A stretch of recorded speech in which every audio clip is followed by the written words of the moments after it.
icyo baba barabeshye wibwira ngo ntikizaguhama, uvuga ko warwanyije ubukene ndetse waburanduye mu gihugu, urabusanga. Ni ukuvuga ngo iyo ni evidence, ni ubuhamya bukubwira ngo oya urabeshya ntacyo wakoze. Iyo uba waragikoze ntabwo ubukene tuba tubusanze hano.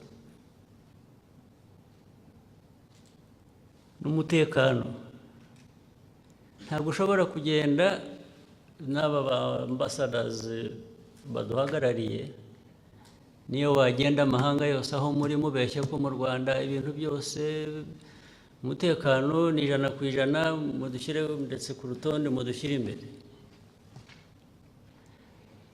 Iyo baje abo bantu ubwira